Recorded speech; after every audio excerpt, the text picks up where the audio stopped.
Mi nombre es Javier Covarrubias. Tengo 75 años y pagué 200.000 euros por la boda de mi hija. La noche antes de la ceremonia, su prometido me llamó para desinvitarme. Dijo que la boda era solo para gente importante.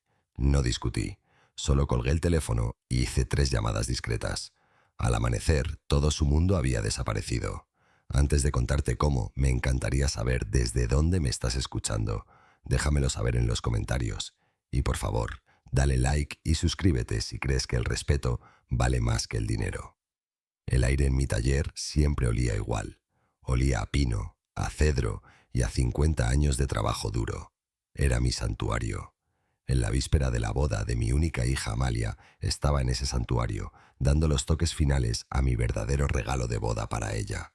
No los 200.000 euros que había transferido a una cuenta conjunta para la fiesta, sino una pequeña caja de joyas, tallada a mano de un trozo de nogal que había guardado durante 30 años. Mis manos, aunque viejas y manchadas, se movían con una gracia familiar, el cepillo deslizándose suavemente, pelando una perfecta espiral fina como el papel. Cada pasada era un recuerdo, cada golpe una oración por su felicidad. El zumbido suave de las luces fluorescentes era el único sonido. Era un sonido pacífico, un sonido de una vida construida sobre cosas sólidas. Entonces, el timbre estridente de mi móvil rompió el silencio. Era un sonido feo, moderno, en este lugar atemporal. Me limpié el serrín de las manos y contesté. Era Pablo. Su voz era cortante, impaciente, sin nada del calor que esperarías de un hombre a punto de casarse con tu hija. No hubo saludo amistoso, ni ¿cómo estás? Fue directo al grano. Javier, dijo, y la forma en que usó mi nombre de pila se sintió como un pequeño pinchazo deliberado. Te llamo para informarte de un cambio de última hora en los preparativos para mañana. Esperé, con la mano congelada sobre el nogal liso. Después de pensarlo, continuó, con una voz goteando una falsa cortesía corporativa. Hemos decidido mantener la ceremonia en sí muy privada, íntima, solo para gente importante.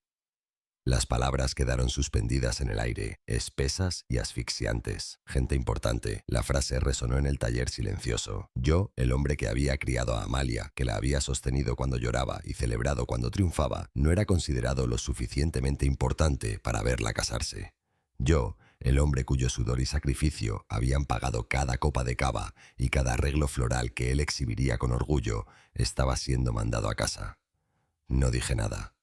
Mi silencio pareció desconcertarlo, porque añadió rápidamente más. Lo entiendes, por supuesto. Con mis socios y asociados asistiendo, necesitamos mantener una cierta imagen. Es cuestión de apariencias. Es mejor así. Y luego vino el giro final, cruel del cuchillo. Amalia está de acuerdo, dijo, la mentira saliendo tan fácilmente de su lengua. Ella entiende que es lo mejor para mi carrera. Eso fue todo. Ese fue el momento en que el suelo se hundió bajo mis pies. Ya no era solo el insulto hacia mí. Había usado a mi hija, a mi Amalia, como escudo para su propia ambición cruel. La había hecho cómplice en la humillación de su propio padre. La tormenta que se acumulaba dentro de mí era silenciosa. No había truenos ni relámpagos, solo una calma fría y pesada. Tomé una respiración lenta, el olor a pino llenando mis pulmones. Miré la caja de joyas inacabada en mi banco de trabajo. Todo el amor que había vertido en ella se sentía como un desperdicio tonto. Me aclaré la garganta y cuando hablé, mi voz era nivelada, firme y terriblemente calmada. Lo entiendo, dije. Luego colgué la llamada. Por un largo rato solo me quedé allí. El único sonido era el zumbido de las luces. El mundo que conocía, el futuro que había imaginado, había sido fracturado por una sola llamada.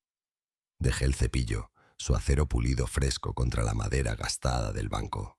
Mis manos, que habían construido hogares, muebles y una familia, temblaban ligeramente, no de rabia, sino de una claridad profunda y escalofriante. Mis ojos cayeron sobre una fotografía en mi banco de trabajo, escondida detrás de un tarro de barniz. Era una vieja foto en blanco y negro de mi difunta esposa, Loreto. Fue tomada el año en que abrimos nuestro negocio, Covarrubias e hijos suministros para eventos, en un garaje alquilado. Ella estaba riendo, con una mancha de pintura en la mejilla, sus ojos llenos de un fuego que podía iluminar el mundo. No teníamos nada entonces, excepto el uno al otro, y la creencia de que si trabajábamos duro y tratábamos bien a la gente, podíamos construir algo que durara. Casi podía oír su voz voz, un susurro cálido y firme en el silencio del taller. Javi, solía decir, con su mano en mi brazo, el dinero es solo papel, se quema. El respeto es la casa que construyes con él. No dejes que nadie derribe tu casa. Pablo no solo me había insultado, había tomado un martillo para los cimientos de la casa que Loreto y yo habíamos construido. Había mirado una vida de integridad, trabajo duro y comunidad, y decidido que era inútil, insignificante. Había mirado a mi hija, la parte más preciosa de nuestro legado, y visto solo un peldaño para su propia ambición. Me giré y miré mi reflejo en el vidrio oscuro de la ventana del taller. Vi el rostro de un hombre de 75 años, un hombre que había ganado sus canas y las arrugas alrededor de sus ojos. Un hombre que había construido un imperio no en acuerdos despiadados, sino en apretones de manos y su palabra. Un hombre que se había vuelto tan importante en su propio mundo que toda la industria de eventos de Madrid conocía su nombre, pero que era considerado insignificante por un chico jugando a vestirse con un traje que ni siquiera había pagado él mismo. La decisión se formó en mi mente, no como un plan impulsivo de venganza, sino como una corrección fría y necesaria, un reequilibrio de las balanzas. No iba a destruir la boda de Pablo, no iba a montar una escena ni suplicar por la atención de mi hija. Haría lo que él pedía, simplemente no participaría de ninguna manera y dejaría que el peso silencioso de mi ausencia les mostrara lo que importante realmente significaba. Salí del taller y caminé hacia el silencio de la casa. El olor a serrín me siguió como un fantasma. En el salón, una casa construida sobre amor y trabajo duro, todo se sentía extraño ahora, contaminado por el insulto que acababa de ser entregado. Mi primer instinto fue proteger, escudar, arreglar. Pero sabía que este no era un problema que se pudiera arreglar con mis manos. Era una enfermedad del corazón y temía que hubiera infectado a mi hija. Tenía que saberlo con certeza, tenía que oír su voz. Mis manos se sentían pesadas mientras cogía el teléfono y marcaba su número. Una parte de mí, una parte tonta y esperanzada, rezaba para que contestara furiosa en mi nombre, que dijera: «Papá, no puedo creer lo que hizo Pablo, lo detengo ahora mismo». Me aferré a esa astilla de esperanza mientras el teléfono sonaba. Una vez, dos veces. Papá, su voz era pequeña, vacilante. El falso brillo que solía tener había desaparecido. Sabía por qué llamaba. Mantuve mi propia voz suave, equilibrada. No había lugar para la ira aquí, solo una profunda y dolorosa necesidad de la verdad. «Amalia», dije suavemente, «acabo de colgar con Pablo». Oí una inhalación aguda al otro lado, seguida de un torrente de palabras que se tropezaban unas con otras. Una confesión de culpa antes de cualquier acusación. «Oh, papá, iba a llamarte, lo juro. Lo siento tanto. Fue todo tan de última hora, todo está loco ahora mismo. Ya sabes cómo es». Hablaba rápido, llenando el silencio, porque tenía terror de lo que podría decir yo en él. La dejé terminar y luego simplemente enuncié el hecho. Me dijo que no debo ir a tu boda mañana. El silencio que siguió fue pesado con todo lo que ella no decía. Cuando finalmente habló, su voz era fina, casi un susurro, como si estuviera repitiendo líneas que alguien le había dado. «Lo sé, y me siento fatal. Es solo, Pablo piensa que es lo mejor». «Esperé, para su carrera», añadió, las palabras sonando huecas y extrañas en su boca. «¿Sabes lo importante que es para él, papá? Todos sus socios estarán allí y necesita causar una buena impresión. Es cuestión de apariencias». Apariencias, una palabra fría y clínica para descartar a tu propia familia. Tenía que preguntar, tenía que oírla decirlo. «¿Y qué piensas tú, Amalia?» «No lo que piensa Pablo, ¿qué piensas tú?» Otro largo y doloroso silencio. Casi podía oír la lucha en su mente, la batalla entre su conciencia y el hombre que pensaba que amaba. La batalla terminó rápido. «Tendremos una cena familiar privada la semana que viene», dijo, con voz débil. «Lo prometo, solo nosotros. Será incluso mejor así, ¿verdad?» Y en ese momento sentí un dolor tan profundo que casi me dobló las rodillas. Mi hija, Nia, la niña feroz que una vez escaló el árbol más alto de nuestra calle, solo para demostrar que podía, había desaparecido. En su lugar estaba este eco, esta sombra, asustada de hablar su propia mente. Discutir con ella ahora sería como gritar al viento. Solo la empujaría más a sus brazos, haciendo de mí el villano de una historia que él escribía para ella. Mi lucha no era con ella, era por ella. El amor que sentía por ella se hinchó en mi pecho, un dolor protector y doloroso. Tenía que terminar la llamada antes de que oyera el quiebre en mi voz. «De acuerdo, cariño», dije, las palabras costándome más de lo que ella sabría jamás. «Descansa un poco. Mañana tienes un gran día». Colgué antes de que pudiera responder. Colgué el teléfono suavemente en la mesa. El último hilo de esperanza, el de que todo fuera un terrible malentendido, se había cortado. Esto No era un malentendido. Era un acto deliberado y calculado de borrado.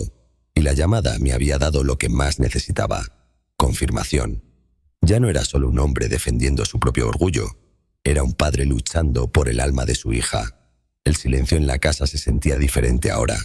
Ya no era el silencio de la paz. Era el silencio de la estrategia. El silencio de un plan comenzando a formarse. Y las próximas llamadas que haría no serían suaves en absoluto. Después de la llamada con mi hija, caminé del salón a mi estudio. El aire aquí era diferente. No olía a madera y barniz. Olía a cuero viejo y papel, a decisiones tomadas y libros de cuentas equilibrados. Esta era la habitación donde Covarrubias e hijos se construyó realmente, no con martillos y sierras, sino con apretones de manos y mi palabra. Me senté en mi sillón de cuero gastado, el que me había sostenido a través de 40 años de acuerdos comerciales, triunfos y desastres. El profundo dolor de la llamada de Amalia se asentó en una resolución dura y fría. No había más espacio para dudas. Era hora de actuar. No necesitaba buscar el número, lo sabía de memoria. Marqué y el teléfono fue contestado en el segundo tono. Una voz educada respondió, pero corté directo las formalidades. Miguel Serrano, por favor, dile que es Javier Covarrubias. Un momento después, una voz familiar y cálida vino al teléfono. Javi, qué bueno oírte. Espero que no llames para decirme que te desjubilas otra vez. David me mataría. Aprecié su intento de humor, pero no tenía tiempo para eso esa noche. Mi tono cambió. Se convirtió en la voz que usaba cuando un acuerdo de 1 millón de euros estaba en juego. Miguel, siento llamarte a casa, pero es un asunto urgente y delicado. El calor en su voz desapareció al instante, reemplazado por el enfoque agudo del mejor banquero de Madrid. Por supuesto, Javier. ¿Qué necesitas? Tomé una respiración firme. Este era el primer movimiento, el que pondría todo lo demás en marcha. Miguel, necesito que ejecutes una solicitud. Necesito que congeles la cuenta conjunta número 7-4-4-9-1 con efecto inmediato. Le di el número de memoria, la cuenta que había abierto con tanta esperanza solo 6 meses atrás. La cuenta de la boda. Hubo un momento de silencio atónito al otro lado. Miguel conocía esa cuenta. Me había ayudado a configurarla. Sabía para qué era. Javier, comenzó, con voz cautelosa. La boda es mañana. ¿Estás seguro de esto? Lo estoy absolutamente, dije, mi voz sin dejar espacio para argumentos. El motivo que registrarás para esta acción es el siguiente: sospecha de fraude financiero. Elegí la palabra fraude con cuidado deliberado. No era solo una palabra, era un escudo. Una vaga disputa familiar podría ser cuestionada, quizás incluso desafiada legalmente por Pablo, pero la sospecha de fraude da a un banco autoridad absoluta para actuar de inmediato, para proteger los activos sin preguntas. Y de alguna manera era la verdad. Pablo estaba intentando separar fraudulentamente a mi hija de su familia, de su herencia, todo financiado con mi dinero. Estaba tratando de adquirir una familia, un nombre y un capital a través del engaño. Si eso no era una forma de fraude, no sabía que lo era. Miguel estuvo callado otro momento. Era un buen hombre y un mejor banquero. No pidió toda la historia. Mi tono y nuestra historia de 30 años le decían todo lo que necesitaba saber. Entendido, Javier, dijo, su voz ahora nítida y profesional. Considéralo hecho. Me encargaré del papeleo personalmente por la mañana. A partir de este momento, esa cuenta de 200.000 euros está congelada. Nada entra y nada sale. Gracias, Miguel, dije. Cualquier cosa, Javi, ya lo sabes. Colgué el teléfono y me recosté en mi sillón. No sentí satisfacción ni emoción de victoria, solo la sensación sombría de un cirujano que acababa de hacer una incisión necesaria y dolorosa. El fundamento de la gran ilusión de Pablo, el dinero, ahora había desaparecido. Solo que él no lo sabía aún. Estaba durmiendo plácidamente, soñando con su boda perfecta, sin saber que el suelo bajo sus pies ya se había desmoronado. Una llamada hecha, quedaban 2 más. No me permití demorarme en la sombría satisfacción de esa primera llamada. No había tiempo. Un plan es como una estructura, debe construirse en el orden correcto, con cada pieza apoyando la siguiente. Había eliminado el combustible financiero para la gran actuación de Pablo. Ahora tenía que quitarle su escenario. Busqué en mis contactos un nombre que no había necesitado buscar en 20 años. Juan Martínez, el gerente general del Palacio de Cibeles. Juan y yo nos conocíamos de hace mucho. Recordaba cuando era solo un gerente junior de eventos, lleno de grandes ideas y un presupuesto pequeño. Recordaba un tiempo a principios de los 90, cuando una recesión golpeó Madrid con fuerza y el palacio estaba al borde del colapso. Los bancos no le daban un préstamo. Sus proveedores exigían pago por adelantado. Todos excepto uno. Le dije: Juan, me pagas cuando puedas. Solo mantén abiertas esas puertas del salón. Nunca lo olvidó. Nuestra relación no se basaba en facturas y contratos, se basaba en confianza, forjada en los fuegos de una historia compartida. Esta iba a ser la llamada más dura de la noche. Marqué su línea directa. Contestó inmediatamente, su voz tan suave y profesional como siempre, pero con un calor amistoso reservado para viejos amigos. Javi Covarrubias, ¿a qué debo el placer? No me digas que por fin aceptas esa partida de golf de la que hablamos durante 10 años. Un nudo se apretó en mi estómago. Ojalá eso fuera. Juan, dije, mi voz sombría, y el calor en la suya desapareció al instante. Conocía mis tonos. Me temo que esta no es una llamada agradable. ¿Qué pasa, Javi?, preguntó. Todo negocio ahora. No tomé placer en lo que estaba a punto de hacer. Estaba a punto de crear un enorme dolor de cabeza para un hombre al que respetaba. Pero el pensamiento de Pablo de pie en uno de los salones de Juan, levantando una copa de mi cava mientras yo era desinvitado y mi hija estaba atrapada, me dio la fuerza que necesitaba. Juan, llamo por la boda Vargas mañana, dije, mi voz baja y equilibrada. Siento mucho decírtelo a última hora, pero debido a un grave e imprevisto asunto familiar, el pago final por el evento no se procesará. El silencio al otro lado fue profundo. Podía imaginarlo en su oficina, mirando el horario maestro, la logística para una boda de 300 personas que estaba a solo horas de distancia. Una cancelación de esta magnitud tan tarde era una pesadilla, pero su primera pregunta no fue sobre el dinero. ¿Un asunto familiar?, preguntó, su voz llena de genuina preocupación. Dios mío, Javi, ¿está todo el mundo bien? Esa sola pregunta me dijo que había tenido razón al confiar en él. Es una situación difícil y privada, Juan, dije, evitando la mentira, pero protegiendo la verdad. No puedo decir más que eso, pero lo que sí puedo decir con absoluta certeza es que este evento no puede ni procederá. Lo oí soltar un largo y lento suspiro. Era el sonido de un hombre aceptando una terrible realidad que no podía cambiar. Conocía mi carácter, sabía que nunca haría esto, a menos que fuera la única opción. Era un profesional, pero también mi amigo. Lo entiendo, Javi, dijo, el cansancio evidente en su voz. No te preocupes por este lado, yo me encargo. Solo espero que lo que sea que esté pasando, tu familia esté bien. Gracias, Juan, dije, las palabras sintiéndose inadecuadas. Eso significa más de lo que sabes. Colgamos, miré el teléfono. El segundo dominó había caído. El dinero se había ido. El magnífico salón, con sus lámparas de cristal y techos dorados, ahora era solo una habitación vacía y silenciosa. Pablo Vargas, el hombre obsesionado con la imagen y el estatus, ahora era el anfitrión de una boda fantasma. Tenía una lista de invitados, una novia y un esmoquín, pero ya no tenía una fiesta. No todavía, de todos modos. Conocía su arrogancia. Intentaría encontrar otro escenario. Era hora de mi llamada final. Era hora de asegurarme de que todas las otras puertas en Madrid estuvieran cerradas, con llave y candado. Dejé el teléfono, el clic de él asentándose en su base resonando en el estudio silencioso.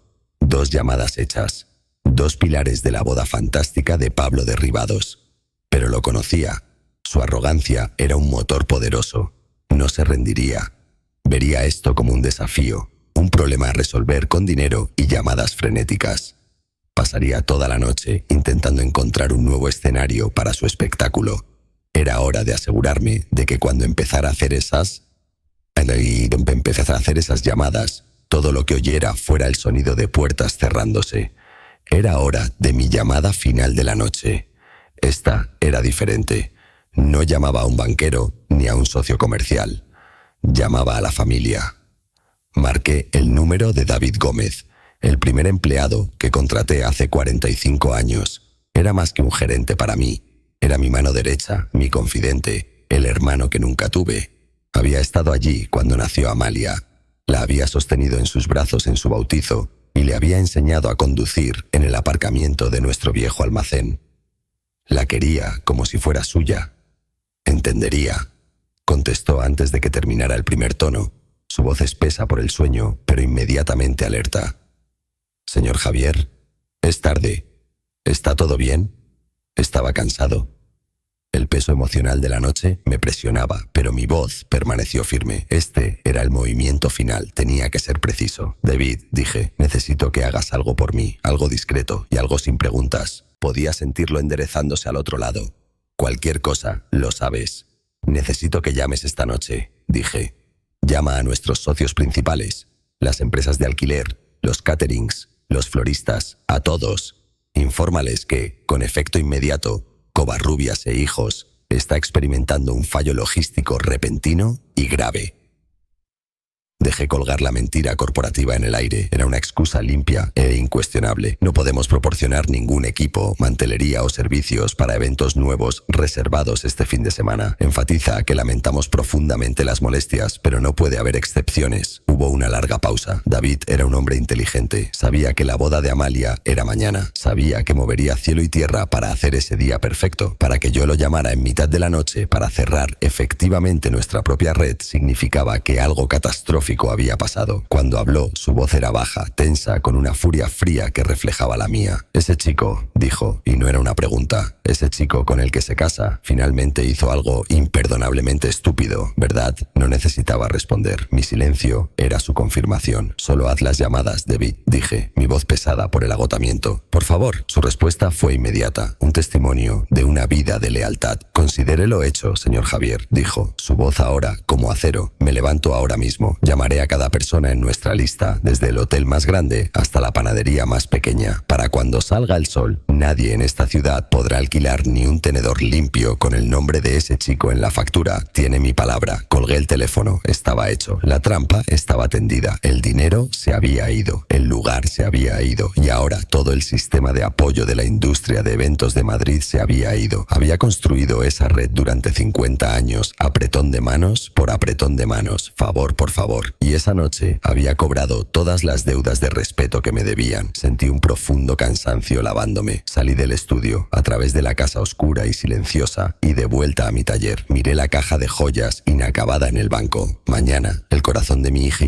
se rompería, pero sabía, con la certeza de un padre que ama a su hija más que a la vida misma, que era mejor tener un corazón roto por un día que tenerlo aplastado lentamente durante toda una vida. Había hecho todo lo que podía. Ahora todo lo que quedaba era esperar la tormenta. No dormí esa noche. Me senté en mi estudio, la casa oscura y silenciosa a mi alrededor, y vi cómo el cielo sobre Madrid sangraba lentamente de negro a un morado profundo y magullado. Luego, finalmente, a un gris pálido e indiferente.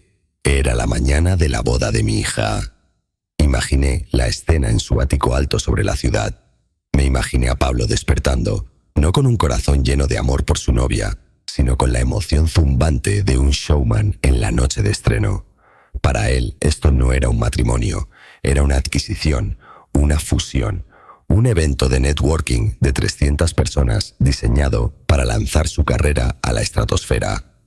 Como supe después, la mañana se desarrolló exactamente como sabía que sería. Había estado despierto desde el amanecer, no al lado de Amalia, sino en su oficina en casa, con una bata de seda y paseando por el suelo mientras hacía llamadas. Miraba por las ventanas del suelo al techo, abajo, a la ciudad extendida, viéndola no como una comunidad de gente, sino como un juego de mesa que estaba a punto de ganar. Amalia lo encontró allí, con una taza de café en la mano, pareciendo un rey inspeccionando su dominio. Apenas la reconoció, solo dio una sonrisa distraída y continuó su llamada. Estaba confirmando la llegada de una escultura de hielo personalizada, un monumento hortera a su propio ego. Esa fue la llamada que derrumbó su mundo. Estaba hablando con Juan Martínez, aunque no conocía el nombre del hombre ni nuestra historia. Para Pablo era solo otro proveedor a gestionar. Sí, soy Pablo Vargas, dijo, su voz goteando con descendencia. Solo llamo para confirmar que la escultura de hielo ha llegado y se está almacenando correctamente. No aceptaré imperfecciones. Hubo una pausa profesional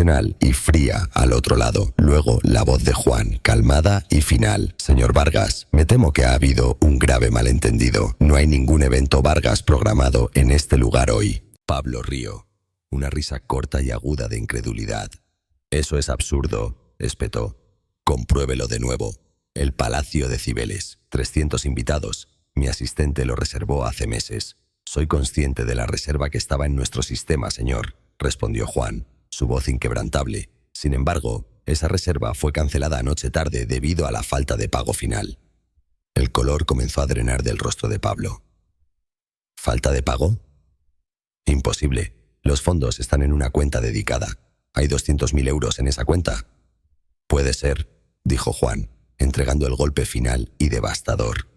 Pero el banco me informó que la cuenta fue congelada por el titular principal. Lo siento, señor. La decisión es final. Estamos completamente reservados con otro cliente. Pablo se quedó sin palabras por un momento, su mente corriendo. Titular principal. Las palabras quedaron suspendidas en el aire. Balbuceó, su arrogancia finalmente agrietándose. Es el día de mi boda. ¿Tiene idea de quién soy? ¿De la gente que asistirá? Lamento mucho las molestias, señor Vargas, dijo Juan, y luego la línea se cortó. Pablo miró su teléfono, su rostro una máscara de pura furia. Lo lanzó, pero aterrizó inofensivamente en una alfombra persa gruesa y blanca, un gesto patético de rabia. Fue entonces cuando Amalia entró en la habitación, radiante en una bata de novia de seda blanca, su rostro brillando con la excitación inocente del día que había soñado toda su vida. Vio la mirada en su rostro y su propia sonrisa vaciló. «¿Pablo?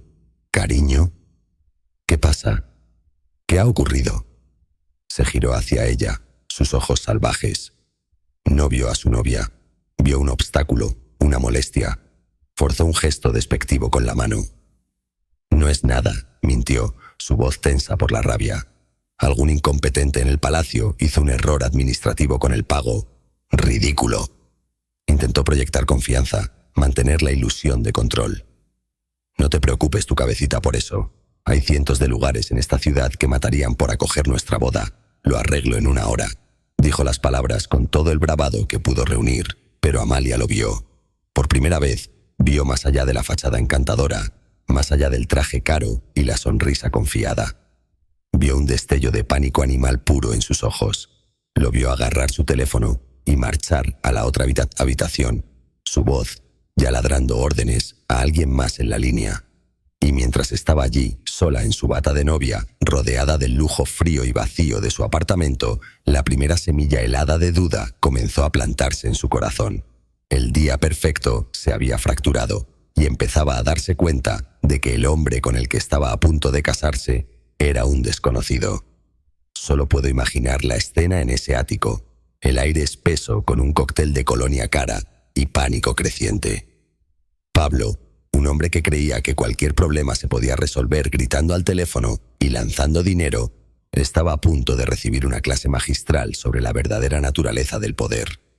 Marchó a su oficina, una habitación con vista a toda la ciudad, y comenzó su asalto frenético a la industria hotelera de Madrid.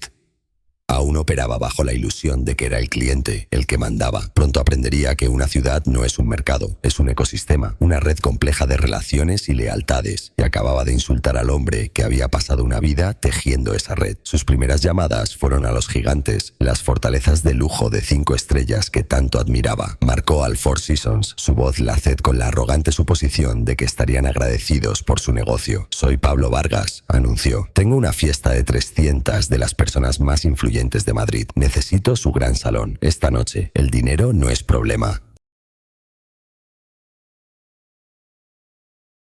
El gerente al otro lado fue impecablemente educado, su voz suave como la seda. «Señor Vargas, sería un honor distinto acogerlo en circunstancias normales. Desafortunadamente, es imposible hoy. Nuestro socio principal de logística y suministros, Covarrubias e Hijos, nos ha informado de un fallo operativo mayor en toda la ciudad. No podemos garantizar el servicio. Ni siquiera podemos conseguir suficiente mantelería limpia para una fiesta de 30, mucho menos 300. Pablo bufó. «Covarrubias, es solo una empresa. ¿Qué hay de sus otros proveedores?». Colgó antes de que el gerente pudiera responder, ya marcando al St. Regis. La historia allí fue la misma. Luego el Ritz-Carlton, luego el Waldorf Astoria. Los nombres de los hoteles cambiaban, pero el estribillo educado y lamentoso no. Covarrubias e Hijos. El nombre del viejo insignificante de repente estaba en todas partes. Un fantasma acechando las líneas telefónicas. Un nombre que no podía escapar.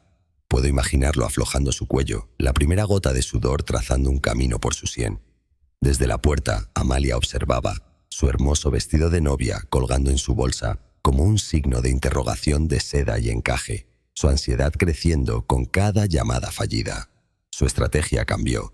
Si los gigantes estaban fuera, iría por los jugadores boutique.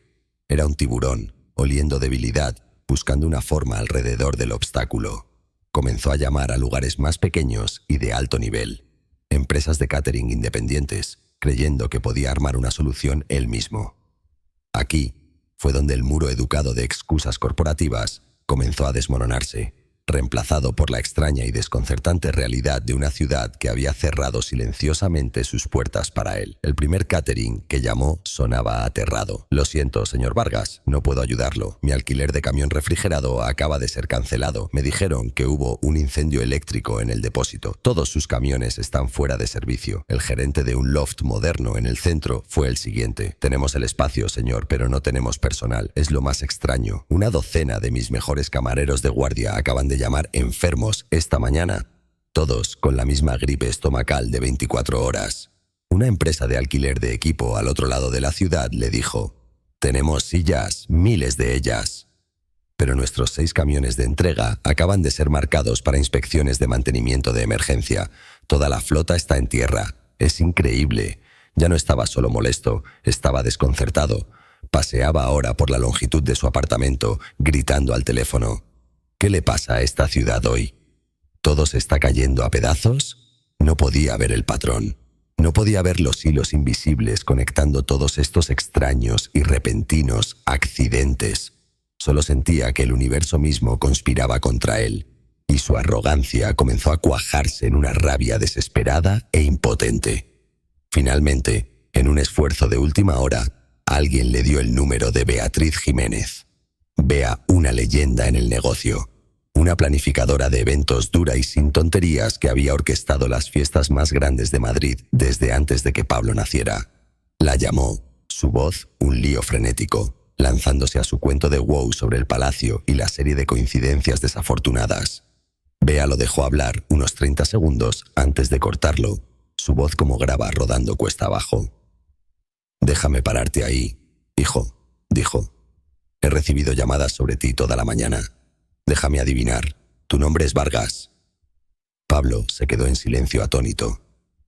«No sé qué le hiciste a Javi Covarrubias», continuó Bea, su voz desprovista de simpatía, «pero acabas de pinchar al oso más grande y silencioso de todo el bosque. ¿Crees que esta es una ciudad de negocios, chaval? ¿Crees que puedes comprar tu entrada? Esta es una ciudad de relaciones. Y Javi Covarrubias pasó 50 años construyendo cada una de ellas. El hombre al que llamaste insignificante confirmó el préstamo para el restaurante que cateré mi primer gran evento. Envió a sus equipos a trabajar en el funeral de mi marido gratis, porque sabía que estaba luchando. Es el fundamento de toda esta industria». No había terminado. «No solo fuiste cancelado por un lugar, hijo, fuiste cancelado por Madrid. No hay un chef en esta ciudad que te haga un huevo escalfado hoy. No hay un aparcacoches que estacione un coche para tus invitados. Desde los tenedores de plata que querías hasta el suelo de baile en el que estarías, todo sale del almacén de Javi. ¿Querías una boda para gente importante? Bueno, hoy aprendiste quién es el hombre más importante de esta ciudad. Mi consejo: busca un cura y un banco en el parque. Y por Dios, aprende algo de respeto». Colgó. Pablo se quedó allí, sosteniendo un teléfono muerto, el silencio del ático rugiendo en sus oídos. Cada excusa, cada ilusión, cada onza de su arrogancia había sido despojada, dejando solo la fría y horrorosa verdad. Bajó lentamente el teléfono de manera mecánica, y por primera vez ese día se giró y miró a Amalia, su rostro ceniciento, el peso aplastante completo de lo que había hecho finalmente cayendo sobre él. Las palabras finales de Beatriz Jiménez golpearon el silencio de ese ático como el mazo de un juez. No estaba allí para verlo, pero sé cómo se rompe un hombre como Pablo. No es un desmoronamiento lento, es una implosión repentina y violenta. Los cimientos de su mundo, construidos sobre el andamiaje endeble de la arrogancia y el dinero prestado, habían sido pateados. Todo lo que quedaba era una larga caída. Se quedó allí, el teléfono muerto aún presionado contra su oreja, escuchando el rugido silencioso de su propio fracaso. En su mente, imagino que podía ver todas las puertas de Madrid cerrándose de golpe, una por una. Las voces educadas de los gerentes de hoteles, las excusas extrañas de los caterings y, finalmente, la verdad brutal y sin barniz de Bea Todo se arremolinaba en una sola realización horrorosa. Había cometido un error fatal. Había subestimado a su oponente. Había elegido pelear con el hombre más silencioso de la habitación, sin darse cuenta de que el hombre más silencioso era el que poseía la habitación misma. Un sonido se desgarró de su garganta, un rugido gutural de rabia pura, impotente. Lanzó su smartphone contra la pared lejana. No fue el tut patético de aterrizar en una alfombra esta vez. Golpeó el yeso duro con un crack enfermizo, rompiéndose en una telaraña de vidrio y plástico negro antes de deslizarse por el suelo de mármol pulido. El sonido era agudo, feo y final.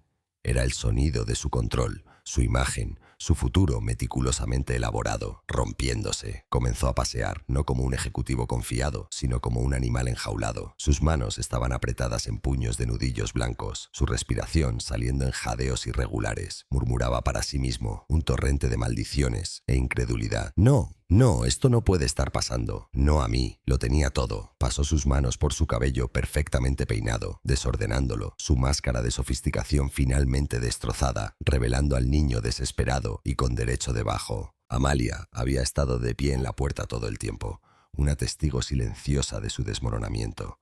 Había visto el swagger confiado derretirse en confusión, luego en frustración, y ahora en este pánico crudo y patético.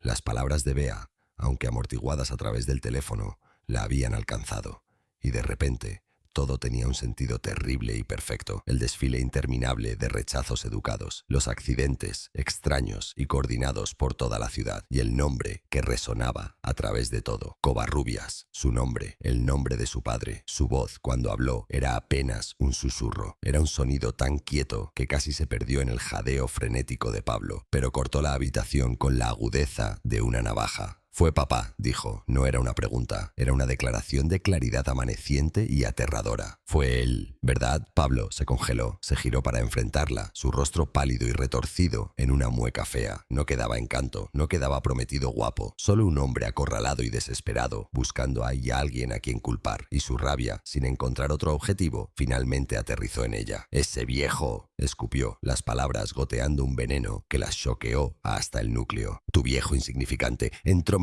y de clase obrera. Él hizo esto, lo arruinó. Arruinó todo. Dio un paso hacia ella, su voz subiendo a un grito frenético. Esta boda era mi llave a esta ciudad. Los socios, los inversores, todos iban a estar allí. Iba a ser alguien y él lo destruyó todo, solo por sus patéticos sentimientos heridos. Finalmente lo dijo. Finalmente admitió que la boda, y por extensión ella, era solo una herramienta para su ambición. La veía no como una pareja, sino como un accesorio. Se quedaron allí, en los restos de su mañana de boda, mirándose como si fuera la primera vez. Pablo, expuesto, su ambición al desnudo y su poder revelado como una ilusión completa. Y Amalia, su corazón destrozado, pero sus ojos abiertos de par en par. La realización horrorosa estaba completa. Para él, el conocimiento de que había sido completamente superado por el único hombre que pensaba por debajo de él. Y para ella, la comprensión amaneciente y sacudidora del alma de que su padre no había arruinado su día de boda. Acababa de salvarle toda la vida. No tuve que esperar mucho. Sabía que vendrían. Un hombre como Pablo, cuando acorralado, no retrocede. Ataca. Es el único movimiento que conoce. Estaba en mi porche delantero, sentado en el viejo balancín de madera que Loreto y yo compramos en un mercadillo hace 30 años, cuando vi su coche. Era un sedán negro extranjero, un depredador silencioso que costaba más que mi primera casa. Bajó rugiendo por mi calle tranquila y arbolada. Su motor, un gruñido bajo que estaba completamente fuera de lugar entre los sonidos de cantos de pájaros y niños jugando en la manzana. El coche era un símbolo perfecto del hombre que lo conducía. Ruidoso, caro y faltando al respeto a un mundo que no entendía. Solo podía imaginar la tormenta rugiendo dentro de esa caja de cuero y vidrio. Podía imaginar a Pablo agarrando el volante, sus nudillos blancos, su rostro una máscara de furia carmesí. Podía oír su voz, no en persona, sino en mi mente, una tirada frenética de culpas e incredulidad. Me maldeciría, por supuesto, llamándome un viejo entrometido y vengativo. Amenazaría con demandas, juraría venganza, culpando a la ciudad, a los proveedores, al mundo, a cualquiera menos a la persona responsable, el hombre que veía en su propio retrovisor.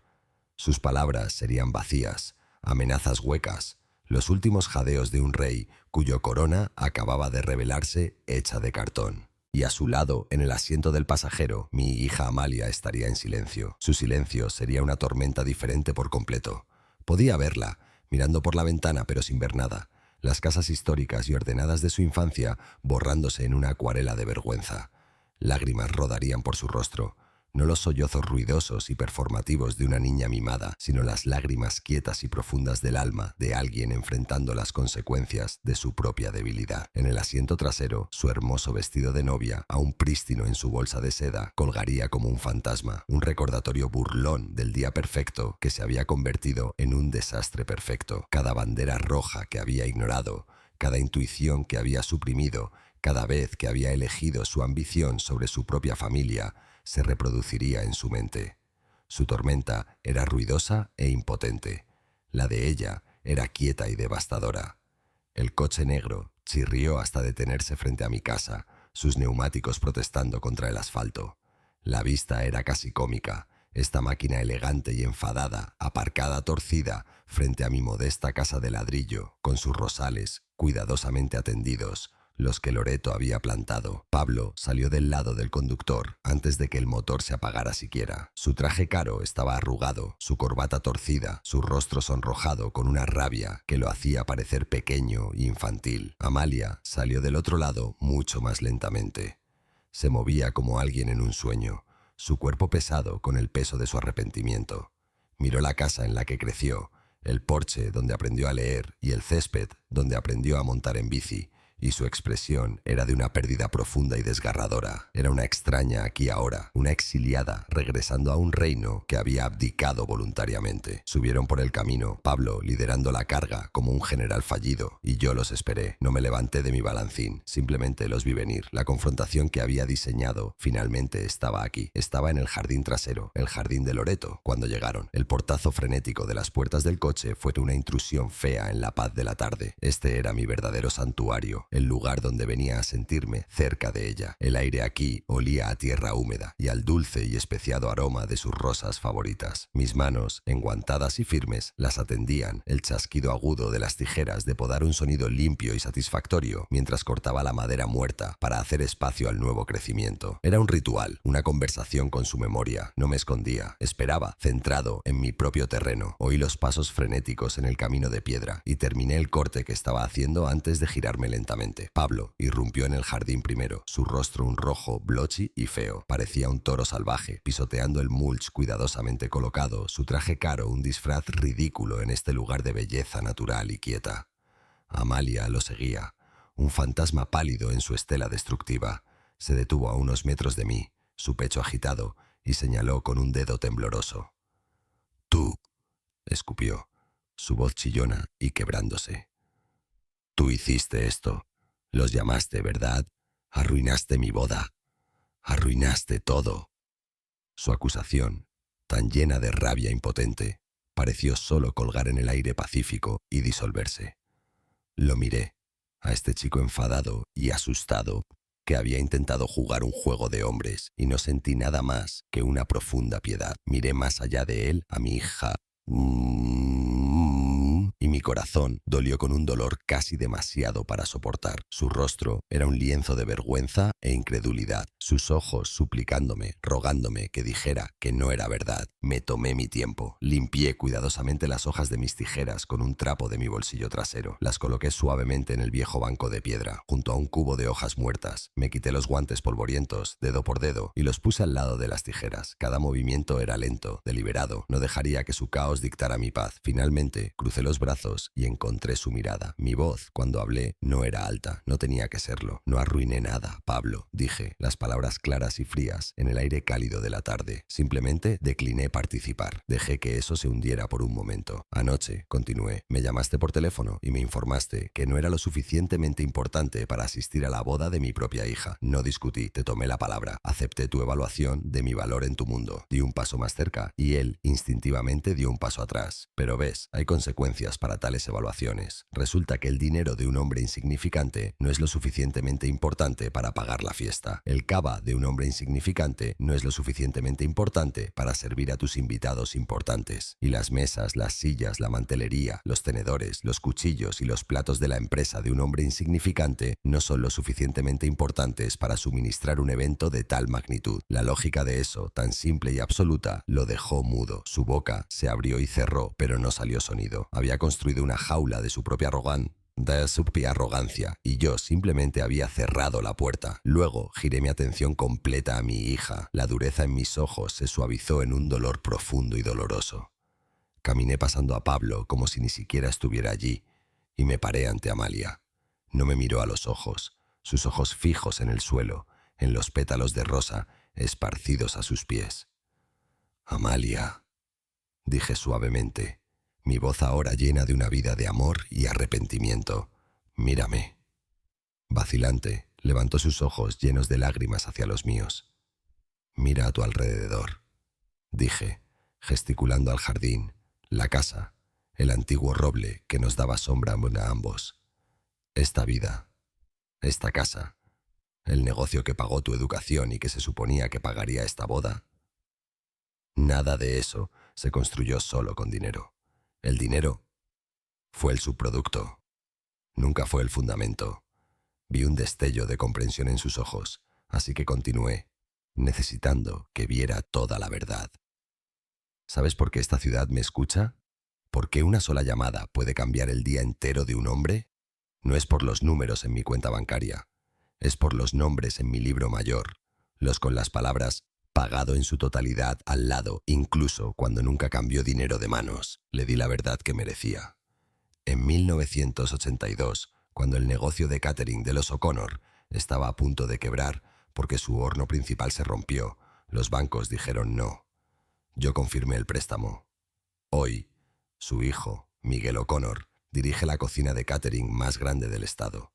Cuando el marido de María Sánchez falleció en el 95, era una viuda con 3 hijos y no podía permitirse un funeral apropiado. Suministramos todo, desde las carpas hasta las sillas, sin cargo. Su nieto mayor es ahora un concejal que se sienta en la junta de zonificación. Cada joven chef, cada planificador de bodas esperanzado que vino a mí en los últimos 50 años con fuego en el corazón y nada en los bolsillos, les di una oportunidad. Les extendí crédito, les di consejo, invertí en ellos. Alcancé y gentilmente incliné su barbilla hacia arriba, forzándola a ver la lección en mis ojos. No construí un imperio de inventario, cariño, dije, mi voz espesa con emoción. Construí un imperio de respeto. Lo construí en una moneda de lealtad y buena voluntad que toma una vida ganarla y un momento de arrogancia perderla. Esa es mi fortuna, Amalia. Esa es tu herencia. Y es una fortuna que su dinero, no importa cuánto crea que tiene, nunca, jamás podrá comprar. Y con eso, el último muro de su negación se desmoronó. Un sollozo gutural escapó de sus labios, el sonido de un corazón rompiéndose y un alma comenzando a sanar, todo al mismo tiempo. La lección, tan dolorosa como era, había sido entregada. Mis palabras finales cayeron en el silencio del jardín y el mundo pareció contener la respiración. Había expuesto la verdad, toda la historia de 50 años de la filosofía de mi vida, y la coloqué a los pies de mi hija. Ahora, todo lo que podía hacer era observar y esperar. Vi la batalla ocurriendo en sus ojos. Era una tormenta de confusión, negación y una claridad horrorosa y lentamente amaneciente. Era como ver una presa agrietarse, fisuras finas extendiéndose por una superficie que había parecido tan sólida momentos antes, reteniendo una vida de intuición suprimida.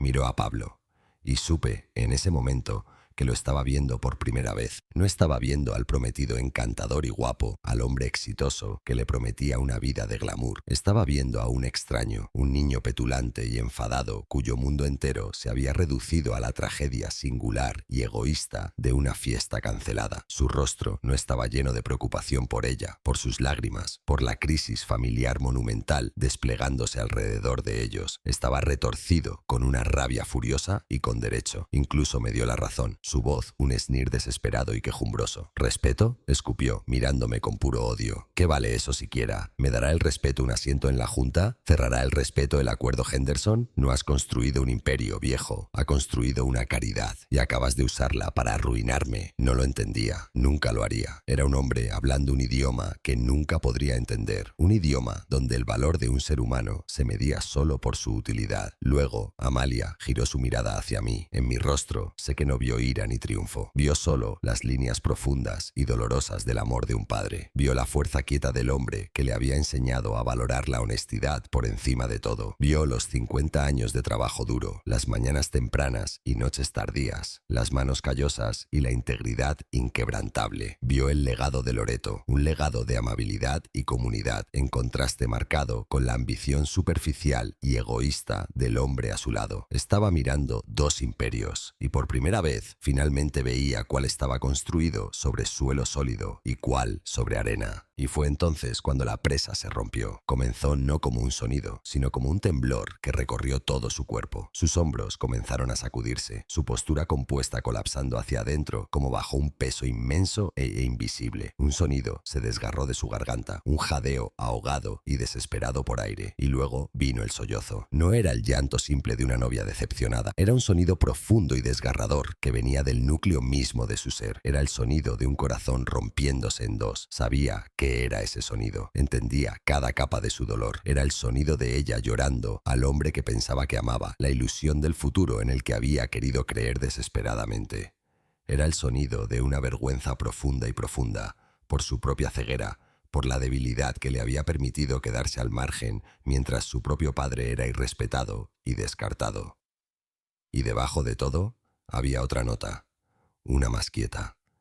Era el sonido del alivio.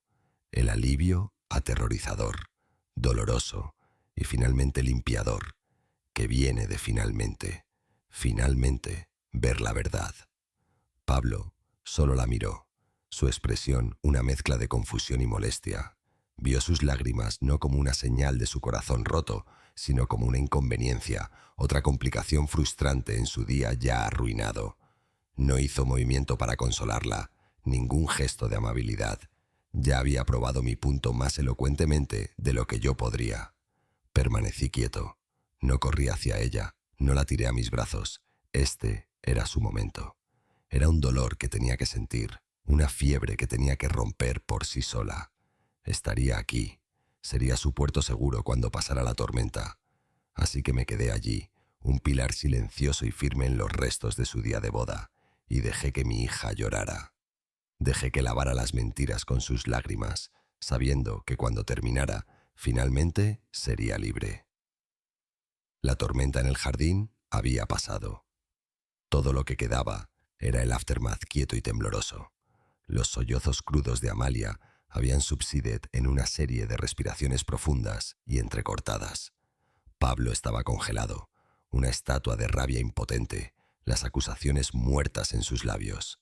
El aire estaba espeso con verdades no dichas y el dulce aroma de las rosas de Loreto. Miré a mi hija, su rostro rayado con lágrimas y rímel, y supe que la lección no estaba completa aún. La confrontación había terminado. Ahora, la decisión tenía que hacerse. «Vamos adentro», dije, mi voz quieta pero firme. Me giré y caminé hacia la casa, sin mirar atrás para ver si seguirían. Sabía que lo harían. Entramos al salón, el corazón de mi hogar. Era un mundo lejos del lujo frío y minimalista de su ático. Aquí las paredes estaban forradas de libros y abarrotadas de fotos enmarcadas que cronificaban una vida de momentos ordinarios y hermosos. Amalia de bebé, cubierta de espaguetis. Loreto y yo en nuestro propio día de boda, jóvenes e imposiblemente esperanzados. Los muebles eran viejos y cómodos, cada pieza suavizada por el uso y la memoria. Era una habitación que olía a pulimento de limón y a fuego de leña. Una habitación construida para sostener una familia, no solo para impresionar a extraños. No me senté.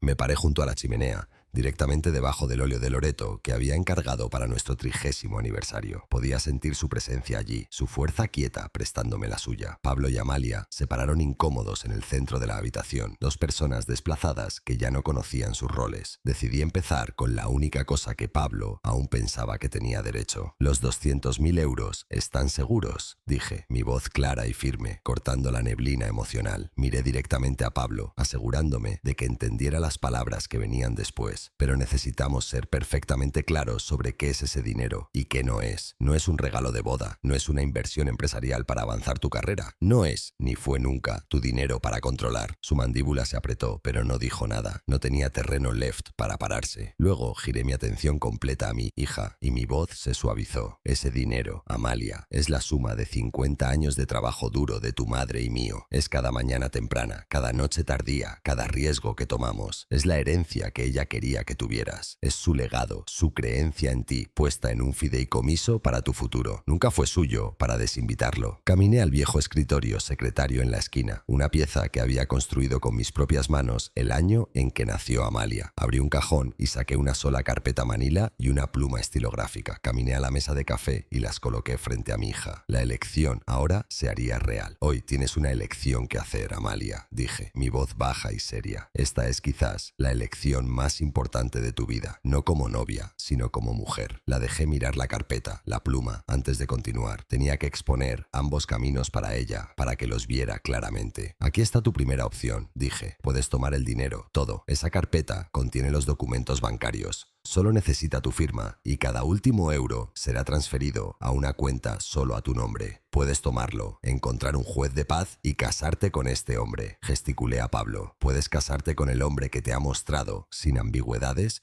exactamente lo que tú y tu familia valen para él. Si esa es tu elección, no me interpondré. Te desearé lo mejor y no irás de mí de nuevo». Hice una pausa, dejando que el peso de ese futuro se asentara en la habitación. Luego le ofrecí el segundo camino. «Oh», dije, mi voz llena de una esperanza paterna desesperada. «Puedes reconocer que vales más que eso. Puedes decidir que el legado de tu madre, tu herencia y tu propio futuro no deben usarse para comprar la aprobación de un hombre que te ve como una transacción comercial. Puedes tomar ese dinero y puedes construir algo para ti misma, un negocio propio, un hogar que sea verdaderamente tuyo, una vida, algo real, algo sólido, algo que nadie, nunca más pueda llamar insignificante». Di un paso atrás de la mesa, dejando espacio para su decisión. La carpeta y la pluma se sentaban entre ellos, un testamento silencioso de los dos futuros que yacían ante ella. Vi los ojos de Pablo destellar a la carpeta, un flash de esperanza codiciosa y desesperada de que aún pudiera conseguir el dinero. Aún no entendía. Esto nunca fue sobre el dinero. Amalia miró abajo a la carpeta, miró a Pablo, a su rostro ansioso y egoísta, y luego miró arriba a mí. Sus ojos estaban rojos e hinchados, pero por primera vez todo el día estaban claros. El poder de decidir su propio destino estaba ahora, finalmente y completamente, en sus manos. La elección yacía en la mesa entre ellos, contenida en una simple carpeta manila y una pluma estilográfica negra. Todo el peso de dos futuros posibles descansaba en ese pequeño espacio. Había dicho mi pieza. Había puesto la verdad ante mi hija. Ahora solo podía pararme junto a la chimenea y observar, mi corazón en la garganta. La habitación estaba completamente silenciosa. El único sonido, el tic-tac del viejo reloj de pared en el pasillo. Un sonido que había medido cada momento importante de la vida de mi hija. Pablo miró la carpeta. Sus ojos entrecerrados, con un cálculo desesperado y codicioso. Podía verlo, intentando salvar la situación, intentando figuring out cuál camino aún llevaba al dinero. Miró a Amalia, su expresión cambiando a una máscara de preocupación fingida, un intento patético de recuperar el control. «Amalia, cariño», comenzó, su voz resbaladiza y persuasiva. «No le escuches, aún podemos arreglar esto, podemos tomar el dinero, ir a Las Vegas». Pero sus palabras murieron en su garganta, porque Amalia ya no lo escuchaba, ya no lo miraba. Estaba mirando abajo, a sus propias manos, al masivo y ostentoso anillo de diamante que él había colocado en su dedo meses atrás. Una vez había sido un símbolo de un futuro brillante y glamoroso. Ahora, en la luz cálida y honesta de su hogar de infancia, solo parecía una jaula hermosa y cara. La vi tomar una sola respiración profunda y temblorosa. Era el tipo de respiración que tomas antes de zambullirte en agua fría, el tipo que tomas antes de hacer algo difícil pero necesario. Cuando levantó la cabeza, El cambio en ella era asombroso. Las lágrimas aún estaban húmedas en sus mejillas, pero la confusión y el miedo en sus ojos habían desaparecido. Habían sido reemplazados por una fuerza quieta y resuelta que no había visto en años. Era la mirada de su madre. Giró la cabeza y miró a Pablo. Lo miró por un largo momento silencioso y supe que lo estaba viendo, verdaderamente viéndolo por primera vez. No estaba viendo al prometido encantador, estaba viendo al niño asustado que había hecho un berrinche en el jardín de su padre. Estaba viendo al hombre cuyo primer instinto en una crisis era mentir, culpar y arremeter. Vio sus ojos destellar de nuevo a la carpeta en la mesa y entendió, con claridad devastadora, que incluso ahora no estaba pensando en su corazón, estaba pensando en su herencia. Luego, con una gracia calmada y deliberada que pareció succionar todo el aire de la habitación, comenzó a quitarse el anillo. Usó su otra mano para estabilizar su dedo, trabajando lentamente el pesado diamante sobre su nudillo. No era un acto de ira, era un acto de liberación. El anillo se liberó, dejando una indentación pálida y tenue en su piel, el fantasma de una promesa que nunca fue real. Se inclinó hacia adelante y colocó el anillo de diamante en la superficie de vidrio de la mesa de café. En el silencio pesado de la habitación, el pequeño sonido fue tan alto y final como un disparo. Un clac agudo, definitivo y único. Era el sonido de una puerta de jaula abriéndose. Era el sonido del fin. Miró a Pablo directamente a los ojos. Su voz, cuando habló, no era el susurro débil y vacilante al que se había acostumbrado. Era clara, firme e inquebrantable. «Se acabó, Pablo», dijo. «Elijo mi legado. Elijo el respeto». Por un momento, él solo la miró, su rostro un caleidoscopio de incredulidad, luego furia y finalmente una humillación profunda y amarga. Había perdido el dinero, había perdido la boda, había perdido el premio que pensaba que poseía, y lo había perdido todo porque había fallado en entender el valor de un solo viejo insignificante. No había nada left para decir. Las mentiras eran inútiles ahora. Se lanzó hacia adelante, no a ella, sino al anillo. Lo snatchó de la mesa, sus movimientos espasmódicos y sin gracia. No miró a ninguno de nosotros de nuevo. Solo se giró, su espalda rígida con derrota, y salió del salón, de la casa y de la vida de mi hija. La puerta principal clicked shut detrás de él, y el silencio que dejó en su estela no era pesado ni tenso. Era pacífico, era limpio, era el sonido de la libertad. La puerta principal clicked shut, y en el silencio profundo de mi salón me quedé con mi hija. La batalla había terminado. El enemigo, que resultó ser nada más que un chico asustado con una voz alta, se había ido. Todo lo que quedaba éramos nosotros dos, de pie en los restos de lo que se suponía que era su día de boda. Me miró, sus ojos claros y llenos de una sabiduría dolorosa y recién adquirida. No necesitaba decir una palabra, solo abrí mis brazos y ella entró en ellos. Lloró por un largo tiempo, pero estas eran lágrimas diferentes. Eran las lágrimas de una hija que finalmente había vuelto a casa. Han pasado 3 meses desde ese día. Las estaciones han cambiado. El otoño se ha asentado sobre Madrid, pintando las hojas de los viejos robles en tonos de ámbar y oro. Estoy caminando por una calle que no he visitado en años, una parte de la ciudad que ha renacido, llena de galerías de arte, cafeterías y la energía vibrante de nuevos comienzos. Me detengo frente a un escaparate con una gran ventana limpia. Dentro, la veo, a mi Amalia. No es la persona que vi ese día en el jardín. La chica, perseguida y vacilante, se ha ido. Esta mujer es confiada, viva, está de pie en medio de un estudio luminoso y aireado, señalando un diseño en una gran pantalla de ordenador, hablando con autoridad a una joven pareja que escucha, embelesada. Su cabello está atado atrás, tiene una mancha de carbón en la mejilla y está riendo, una risa real y genuina que llena todo el espacio. Es el sonido más hermoso del mundo. La observo por un largo momento, mi corazón hinchándose con un orgullo tan fiero que casi me quita el aliento. No solo está sobreviviendo, está prosperando. Empujo la puerta, una pequeña campana tintineando arriba, se gira y cuando me ve, su rostro se rompe en una sonrisa brillante. «Papá», dice, y corre a darme un abrazo. No es el abrazo desesperado y aferrado de ese día. Es un abrazo fuerte y cálido, lleno de un amor fácil que ha sido sanado y hecho más fuerte por el fuego que atravesó. «Te he traído algo», digo, levantando el objeto que llevo, envuelto en papel marrón simple. Algo pequeño para la puerta principal, para hacerlo oficial.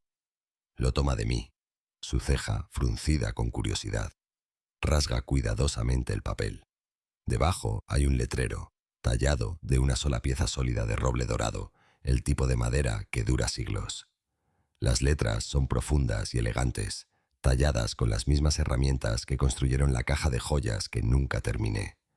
Su aliento se atrapa en su garganta mientras lee las palabras en voz alta, su voz un susurro reverente. Loreto Diseño Company. Sus ojos se llenan de lágrimas, pero estas no son las lágrimas de dolor que vi en el jardín. Son lágrimas de alegría pura y sin adulterar. Pasa una mano sobre el nombre de su madre, un nombre que ahora está entrelazado con su propio futuro, su propio trabajo, su propia identidad. Entiende que esto no es solo un negocio, es un legado, una conexión con la mujer fuerte y maravillosa que le dio la vida y con los valores que ahora la guiarán. Es perfecto, papá, susurra, su voz espesa con emoción. Es absolutamente perfecto. Deja el letrero suavemente y me abraza de nuevo, enterrando su rostro en mi hombro. Abrazo fuerte a mi hija, esta mujer fuerte y maravillosa en la que se ha convertido, y miro el nombre tallado en la madera. Loreto. Al final, una boda desapareció, una ilusión se destrozó, una fiesta de 200.000 euros se evaporó en el aire, pero en su lugar, algo real y verdadero había sido permitido crecer. La fuerza de mi hija, su independencia, su autoestima. Un legado había sido salvado, y uno nuevo acababa de comenzar.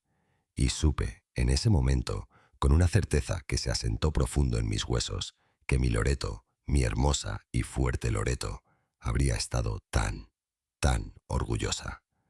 Toda esta experiencia me enseñó una lección profunda que deseo compartir con todos vosotros. La verdadera fuerza no se mide por el tamaño de tu cuenta bancaria, sino por la profundidad del respeto que has ganado. Por un tiempo me quedé en silencio, temiendo que crear conflicto alejara a mi hija, pero aprendí que a veces el mayor acto de amor de un padre no es construir un camino liso para su hijo, sino permitirle enfrentar una verdad difícil, no importa cuán dolorosa. Una boda rota es un dolor temporal, pero una vida construida sobre una base de irrespeto es una tragedia permanente. Me honraría oír vuestros pensamientos sobre mi decisión en los comentarios abajo, y por favor, no olvidéis dar like a este vídeo y suscribiros al canal para más historias.